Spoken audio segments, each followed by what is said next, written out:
with right off the bat was, how can you say that New Jack City they were more gangstas and they weren't gangstas in this movie? Because they weren't... Okay, first of all, they weren't doing any... yeah, sure, they shot some people, but that's not really gangster...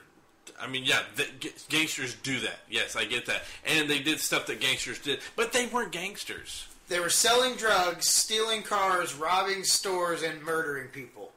What's not gangsta about that? I guess because they weren't... While the people in New Jack City, they weren't in a gang, but they were a group. They were a unit. These guys were just individuals that were friends that did random things. There wasn't the closeness. Wait a minute, are you kidding me? They were like brothers to each other. I mean, they spent all of their time around each other. And see, that was another aspect I could relate to, because that's... Because you've been in jail? Well, several times. But they, like the closeness that they had with their friends, how their friends were almost more like their families than their actual like blood related families were. But no, for one, the category is gangsta. I think you're confusing it with gangster, because being part of a unit called CMB and wearing embroidered jackets, which means somebody had to order the embroidered jackets. Somebody had to come up with a graphic and design for what the embroidered was going to look like. Somebody had to choose a color scheme. Sounds more like a corrupt, Walmart than it does gangstas. These were guys who spent their days committing crimes and spent their evenings getting drunk and high and doing gangsta thug shit. Yeah, they did in New Jack City. You're right. I mean, no, I'm talking about Menace to Society. Oh, I'm sorry, I got confused because no, New Jack City. Because in New Jack City, he actually had a whole drug ring where is illegal, and they were selling drugs, which is illegal, which is very gangster. And then at night, they were living it up, drinking and partying. So kind of the same thing, really. No, but they were doing it more gangsta-like. And obviously, we're the two authorities that should be speaking on this. By the way, I'm just like... I have to say that I'm finding the two white guys, the two white guys in their 30s arguing about what true gangsta lifestyle is. But I've been... but again, I think this is where the disconnect is.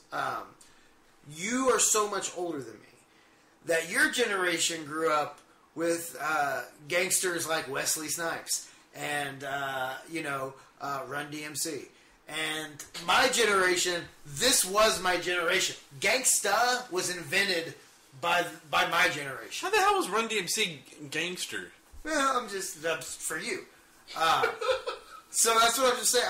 I grew up with Snoop and Dre, Eazy-E, Biggie, Pac, like that. Those were my influences, and these were my movies, and these were gangsta. This is what defined gangsta. Gangsta came around in the early 90s, mainly around the time when The Chronic came out, and the record stopped going from being more of like a party, fun atmosphere to more of this is a thug lifestyle we live. These are the things we do. We ride, and that's when you got all the parental advisory stuff and everything else. And this movie was one of the catalysts for that. There was actually a parental advisory sticker on the soundtrack to New Jack City. Just saying. Oh, okay. You could have seen how douchey he looked. Which was 2 years prior. His head went back and forth like a spring. Just saying. That's what it sounded like. So anyway, so this is the course of the summer. So some of the gangsta shit that they do, they steal the car where they get busted, and the dogs come out and get them, and they have to go to the police station. And one of my all-time favorite scenes in any movie is the interrogation over the liquor store robbery, where the detective's like, so let me get this straight. You bought the bottle of beer at 11:30. And he's like, yeah. I mean, you're saying like, yeah, it was definitely 11:30. I remember it was definitely 11:30. And then it goes on. He's like, but yeah, so let me get this straight. So you definitely bought the bottle of beer at 12:30. Yeah, because see, I remember it was 12:30. Oh no, see, you done fucked up now. You know that, right? You know you done fucked up now, right? You know you fucked up. That's one of my all-time favorite scenes. I'm saying this is classic. Also, another classic scene early on is the very first scene after the liquor store robbery, where you see Kane as a child, and you kind of see where he develops this lifestyle from. And it's his parents. His mom is a junkie, and his dad was a gangster because gangsta wasn't around then. And his dad, played by who else? Samuel L. Jackson. My father. Sitting down at the card game with the other dude that's in like a bunch. He used to be in a bunch of like Def Jam shit and a lot of like the comedies, like the urban comedies in the 90s. You know what I'm talking about? The dude that's like when after he shoots him and he's like, "Hey, cat man, calm down." And he's like, "Motherfucker, you owe me money." And he's like, "No, but here you go." You know, but that's one of the, who the fuck you is, motherfucker? Ron O'Neal, motherfucker. I'll pay your motherfucking ass when I feel like it, motherfucker. Oh, Clifton. Fuck No. me. I forgot who that was. Fuck you. But we're off subject. So, yeah. But that another cool part of that scene that kind of gets foreshadows for later is where Kane goes outside and what's his name? His mentor. God damn, I'm blanking on names right now. You're gonna have to edit out a lot of my ums. Do you actually do that? No. Wonderful. So I just get to sound like I don't know what the fuck. Purnell is sitting outside and gives, Kane wants the drink of the liquor, and Purnell at first doesn't want to, but then he ends up giving him a little bit of a drink, which foreshadows later on, because Kane... The exact same thing happens later. Yeah, Kane forms a relationship with Purnell's girlfriend, because Purnell gets locked up, Kane's mentor, and his girlfriend Ronnie, played by Jada Pinkett, her and Purnell's son, Kane kind of looks out after, and he leaves him money. He's kind of taken the kid as almost like one of his own, like his own son, and him and Ronnie are very close. But he's also trying to be very respectful because of what Purnell means to him. And then the other I love the opening party scene where Kane goes to the party with his cousin. Yeah. And then they go through, and then they leave to go to Jack in the Crack. Yeah. And Wax, who is beautifully played by MC8. Yeah. Oh, amazing. They go to the Jack in the Crack, and on the way, Kane and his cousin get carjacked. And his cousin, though, he ain't gonna go out like no bitch.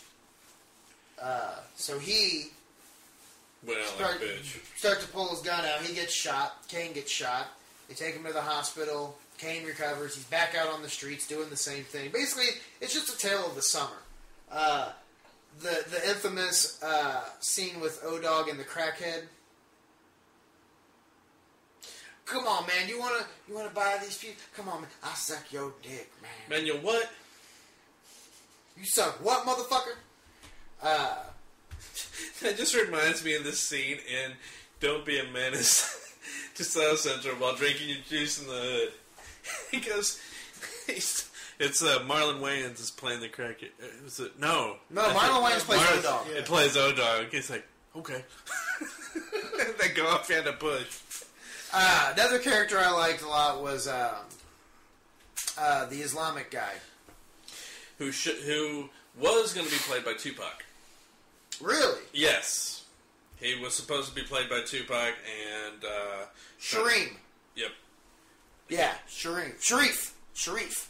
And Sharif's dad was played by Charles S. Dutton, and has one of the best monologues when he's talking to Kane about his future.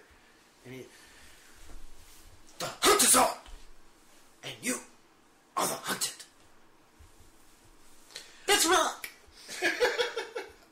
Tupac was gonna play Sharif, but he got in a fight with which one of the Hughes brothers, Alan Hughes, when they were in pre-production. He got in a fight with him, and so he was essentially. And he ended up coming back and doing Poetic Justice, though, right? Wasn't that a Hughes brothers movie too? That was John Singleton, I think.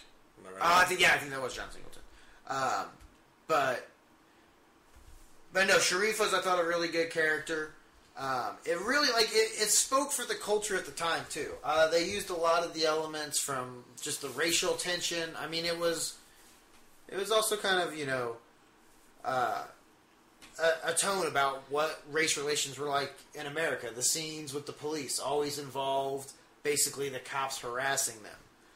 And including the scene where Sharif and Kane get the shit kicked out of them by the white cops, who then drop them off in the Mexican neighborhood. And the weird dude with the top button only going on the flannel. The vatos. Vatos, yeah. There was... but the essays was cool. Clifton Collins. Did you recognize him? I did not. He played one of the Mexican. They had a decent amount of people in there. Too Short was in it. Too Short was also in there. He played. He was one of the guys that was friends with MC8. From what I understand, I was watching the documentary on the Blu-ray, and they were actually told by the who was it? I think it was New Line. Mm-hmm. Was told that they had to have a recording artist, like a platinum recording artist in the film. Yeah. So that's why MC8 is in there, playing the character that he does. And the Hughes brothers had also done a bunch of music videos before this. So and Too Short was one of them. So that's why he's got the small role in there. And then they picked up Yo-Yo too. So, which if you notice, I don't know if you know who Yo-Yo is, but she was produced by Ice Cube back in the day. She had her own. She had a one-hit wonder. This is the greatest episode ever. I know. I'm loving the fact that both of these two white ass motherfuckers are just waxing philosophical about everything black in these movies. It's great. Now I'll say this: I've always been told. So good. I've always been told. For one, I've heard a lot. That's racist. I've heard a lot. That's my term. Don't shut up. I've heard a lot that I sound more like I'm a black comic when I'm on stage than I do a white comic. From several black comics who have told me that. I have not been told anything. No, you sound really white. I'm sure you sound clear. You sound milk.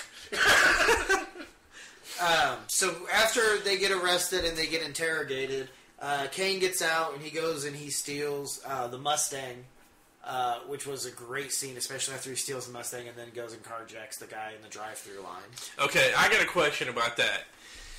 How the hell did he get the rims off that car? What do you mean?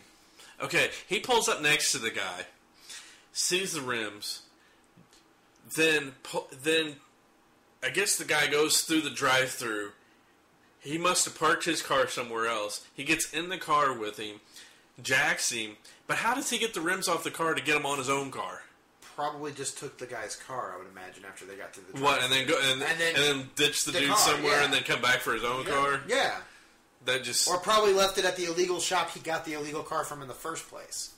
Well, I'm sure he probably drove that guy's car to the shop. To the chop the shop. guy at the shop takes the rims off, keeps them there for him, because he just sold him the other illegal car.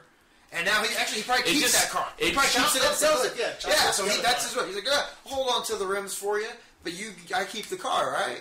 Yeah, okay, yeah. Well, no, Brian will give you a lift. He'll take the van. It just seemed really odd that in one scene, he's in the drive-thru, and the next scene, he's got the rims are magically on. Well, yeah, because it would have been boring to see the whole, Bob has to, come back from lunch and get the keys to the van. You could have had a throwaway shot of him. They did. They threw it away. They threw it away. See, unlike New Jack City, they didn't just scrounge up everything from the cutting room floor to fill out the movie. They had stuff they could leave out. But anyway, so then we see the rims on the car to Computer Love, which was a perfect song choice. And that's where Kane discovers Aina. And he gets the digits and ends up hooking up with Aina. And, which I thought was very stereotypical, that I'm pregnant. Nah, I packed the Jimmy extra tight. Yeah, that whole thing just seemed not only stereotypical,